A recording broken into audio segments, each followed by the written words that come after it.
TV. Hey, là les petits sorciers, bienvenue pour cette nouvelle page d'actualité, il est 20h. Vous ne devriez pas dire l'inverse? Il est 20h, bienvenue pour cette nouvelle page d'actualité. Je l'ai dit afin que vous puissiez me montrer toute l'étendue de votre talent, monsieur Phoenix Félicien. Bonsoir. Bonsoir. Tocard. Tocard. Qu'il est taquin. Alors, monsieur Phoenix Félicien, si vous êtes là, c'est parce qu'il y a un sujet brûlant dans l'actualité. À savoir, le jeune Yannick Poterne qui aurait mis son nom dans la coupe de feu. Ah bon? Ben... oui? Non, je veux dire, je suis là pour ça? Ah, c'est pas ça. Pas de soucis. Autre question. Où en est-on, monsieur Phoenix Félicien? Concernant l'affaire du mage gris, employé chez Net Stupéflix et qui a été viré pour avoir montré sa baguette en forme de coquillage en public en criant à la Kazam. De quoi me parlez-vous?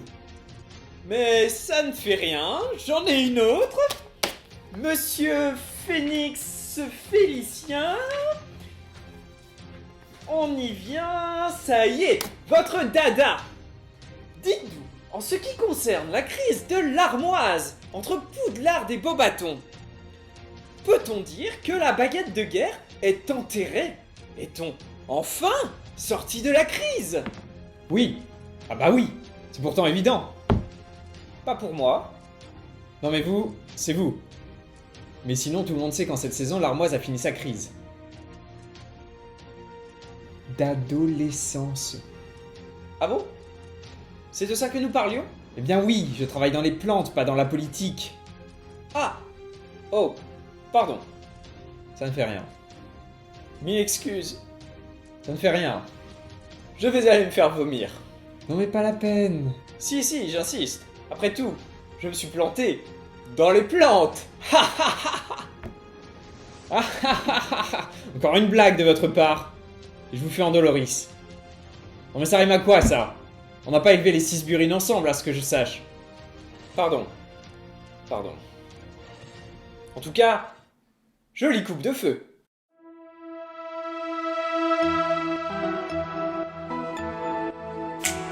Et salut à toutes et à tous, bienvenue, j'espère que vous allez bien. On y est, 4e semaine concernant l'univers de Harry Potter. Comme le temps passe, vraiment là, j'ai pas du tout vu le temps passer. Alors pour le coup, pris dans l'effervescence du truc, j'ai craqué, je me suis fait un petit plaisir en lien avec le Black Friday, voilà. J'ai acheté le coffret Harry Potter et Animaux Fantastiques. C'était vraiment pas cher, histoire de tout revisionner. Et puis aussi, parce que mon petit frère était passé par là, puis voilà, donc il me manque quelques DVD. Oui François, je te balance, mais bon, vraiment rien de grave. Au contraire, là, ça me permet d'avoir de meilleures images. Et du coup, là, de vraiment profiter de l'expérience comme il se doit. Donc, pour la coupe de feu, aujourd'hui, ça va être comme pour les vidéos précédentes. Voilà, pour ceux qui débarquent, voilà, et donc il y aura une critique avec les bons points de côté et les tics qui font tiquer. Selon moi, voilà, ça ne reste que mon avis. Puis, on va partir après sur une analyse approfondie, voilà, où on essaiera de trouver les messages cachés derrière l'histoire et les personnages. Alors déjà, globalement, qu'est-ce que j'ai pensé du film? Eh bien, en tout cas, donc la première fois que je l'ai vu au cinéma en 2005, il y a eu du bon comme du moins bon entre guillemets, même si j'adore ce film. En fait, je m'explique. Voyez-vous, c'est un petit peu comme la voiture de Retour vers le futur. Voilà, elle fait rêver, donc à moi elle me fait rêver. Mais bon, son problème c'est qu'elle va très vite. Et Harry Potter et la coupe de feu, c'est un peu ça son défaut. Et c'est qu'en fait, il y a trop de choses qui sont vite squeezées. Voilà, tout va à 100 à l'heure. Donc des fois, ça apporte des bonnes choses, mais des fois, je trouve des moins bonnes choses. C'est une sorte d'urgence dans ce métrage qui, quelquefois, va vraiment faire ressortir l'émotion à fond. Là-dessus, ça fonctionne à pleine balle. Mais par contre, parfois, eh bien, j'aurais aimé voir des choses que j'ai lues dans le bouquin Et là-dessus, voilà, je trouve que c'est vraiment un petit problème quand même. En fait, si vous voulez, à l'époque, ils avaient prévu d'adapter la Coupe de Feu en 2 films, voilà, comme les Reliques de la Mort. Et sur le coup, quand j'avais lu ça, je m'étais dit, bah oui, c'est ce qu'il faut faire. C'est ce qu'il faut faire. Pourquoi? Eh bien, parce que, comme toute personne qui a lu la Coupe de Feu, je m'étais dit là-dedans, il y a tellement de choses foisonnantes. Voilà, le roman est tellement épais que comment est-ce qu'on peut faire autrement, quoi? Comment est-ce qu'on peut faire autrement que faire 2 métrages de chacun, voilà, 2 heures, 2 heures et demie. Après, voilà, le film est fait, mais si jamais un jour il y a une série qui reprend les bouquins, eh bien, ça peut par contre vraiment donner quelque chose d'assez ouf, quoi, je pense. Pour contrebalancer avec ce que je viens de dire, on va commencer par les bons points de côté du film. Voilà, donc ce que j'ai à dire concernant la Coupe de Feu de 2005, pour les points positifs, déjà le tout premier, voilà, ce qui survole vraiment tout, ce qui survole même le labyrinthe de la fin, ça va être la formidable musique de Patrick Doyle, donc ce compositeur qui va succéder à John Williams pour ce 4e film. Là pour moi c'est juste dingue, il fait quelque chose de juste dingue. J'ai l'impression que son inspiration vient par exemple de Psychose, des choses comme ça. Voilà, ça apporte vraiment quelque chose de très envoûtant, de stressant. Personnellement, c'est simple, dès la scène d'ouverture, voilà, avec le petit vieux dans sa maison, quand la caméra survole le cimetière, j'étais déjà à fond. Non, il apporte vraiment quelque chose d'assez incroyable, quelque chose d'assez mémorable à l'oreille. Non, là, c'est du caviar, tout comme pour l'épisode précédent. En deuxième bon point de côté, ça va être bien sûr la réalisation formidable de Mike Newell, qui pour moi, elle a fait vraiment quelque chose de virevoltant, d'absolument dansant avec sa caméra. Quelque chose également de très humain, très chaleureux, qui va vraiment contrebalancer du coup avec la fin très sombre. Mike Newell, qui n'est vraiment pas un inconnu dans le milieu du 7e art, puisqu'il a réalisé quand même 4 mariages et un enterrement, et a d'ailleurs été connu avant tout pour ça auprès du grand public. Il aura également réalisé bien plus tard Prince of Persia, mais bon, j'ai carrément été moins emballé par ce métrage que je trouve presque fade, oui, j'ose le dire. Mais là, la Coupe de Feu avait vraiment besoin de lui, selon moi, même si juste avant lui, Alfonso Cuarón n'a pas du tout été en reste avec Le Prisonnier d'Azkaban, mais là, il fallait vraiment apporter quelque chose de très chaleureux, de très dansant et aussi de très humain. Vraiment apporter, oui, ce côté humain au film pour qu'on soit touché à la fin avec tout ce qui se passe. Là, il fallait vraiment un réalisateur pour moi comme Mike Newell, même si bien sûr j'imagine qu'Alfonso Cuarón aurait fait tout aussi bien dans son genre à lui, mais non, là pour moi c'est un sans faute également du côté de la réalisation. Autre bon point de côté également, ça va être l'humour, parce que cette fois-ci, contrairement par exemple à La Chambre des Secrets, voilà où, comme je vous disais, je suis un peu moins fan parce que un humour que je trouvais parfois gratuit, ici c'est plus un humour en mode tendresse, quoi. On sent vraiment que la plupart des protagonistes ont envie de trouver l'amour ou juste, voilà, un petit flirt. Pourquoi? Eh bien parce que le temps passe, voilà, ils grandissent et voilà, ils ont besoin à côté de leur vie de sorcier, eh bien d'avoir une vie comme tout le monde. Et je trouve que là, McNewell le fait de façon hyper touchante. Ça renvoie vraiment à ce qu'il a fait donc, dans les comédies romantiques comme 4 mariages et un enterrement, c'est-à-dire ce côté à la fois tendre, comique, et qui du coup s'équilibre parfaitement, avec parfois une petite pointe de nostalgie, de mélancolie, mais juste ce qu'il faut. Autre détail très intéressant du métrage, ça va être tout ce qui concerne les couleurs. Elles vont vraiment être omniprésentes du début à la fin, des couleurs très chaleureuses, souvent comme dans les détails de tissu concernant le Quidditch, ou également bien sûr la scène du bal, mais voilà, en tout cas ça change vraiment de cette froideur qu'on trouve dans Le Prisonnier d'Azkaban, ce film où ça se concentrait davantage sur tout ce qui était détail du décor jusqu'aux têtes réduites du Magicobus. Non, là ici, ça va plus concerner tout ce qui est costume, tissu, etc. Et qu'est-ce que ça fait du bien aux yeux. On a vraiment l'impression là d'être en plein été après l'hiver qu'on a connu avec les détraqueurs.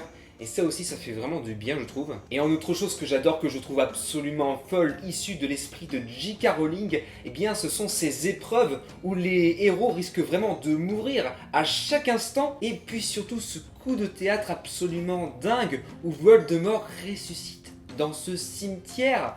Dans le film, j'étais absolument sur le cul. Et puis particulièrement avec cette mort de Diggory absolument touchante. Là, t'as le public qui continue à applaudir pendant qu'il est mort, non. Là-dessus, J.K. Rowling a fait un travail de dingue concernant l'histoire et c'est hyper bien retranscrit, je trouve, par Mike Newell.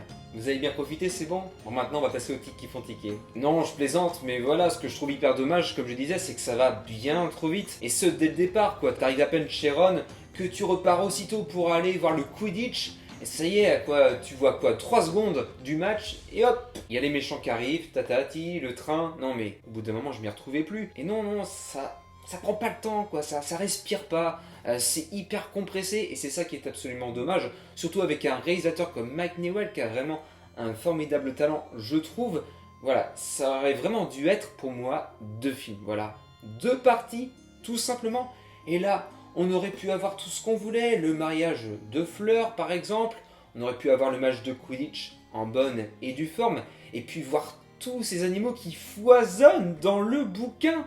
Je veux dire, j'ai même pas eu mon araignée au centre du labyrinthe. Non, squeezé. Le sphinx, pareil. Le sphinx, quand même. Cette scène mémorable dans le labyrinthe. Non, et là-dessus, j'attends vraiment une réadaptation. Personnellement, oui. Une adaptation en série ou alors un nouveau film.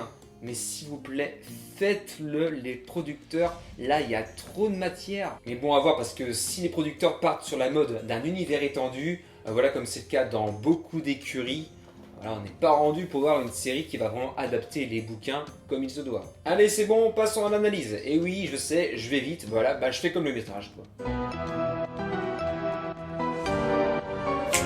Alors qu'est-ce que j'ai à dire? Eh bien oui, là il y a un vrai feu sur tous les plans de la vie de Harry. Il est comme tout le monde, voilà, à 14 ans, ses hormones le travaillent. Il commence à être vraiment attiré là par les filles avant de se poser des questions au niveau de tout ça. Et à côté de ça, eh bien le retour de Voldemort, voilà, cet autre feu qui est plutôt vert, non, ça brûle de tous côtés. Et c'est vraiment cet entre-deux-feux qui va apporter plein d'émotions, des émotions réellement palpables selon moi, parce qu'il y a toutes ces questions quant à leur avenir, concernant ce trio, leur avenir amoureux ou autre, puis d'un côté, des trucs du passé, Voldemort qui ressurgit, également la vie, la mort de Diggory, leur vie à eux.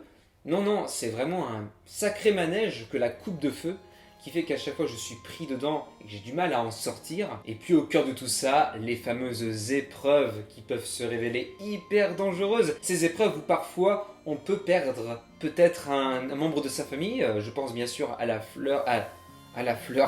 sœur de Fleur de la Cour qui est sauvée in extremis par Harry. Non, il y a vraiment un tout qui est plein d'émotions, qui prend vraiment aux tripes, qui est très bien retranscrit dans ce métrage. Mike Newell a fait un travail formidable, il a vraiment une putain de sensibilité. Et à côté de ça, dans la coupe de feu, je trouve que parfois il y a un côté cercle des poètes disparus qui est retranscrit, voilà, de façon consciente ou inconsciente, par Mike Newell. Pourquoi? Eh bien parce que là, donc en plein dans leurs émois amoureux, les personnages font preuve parfois de maladresse, et je trouve que ça les rend d'autant plus attachants, encore plus attachants que dans les autres épisodes, parce que là vraiment, on est face à quelque chose de spectateur qui nous parle, voilà, forcément.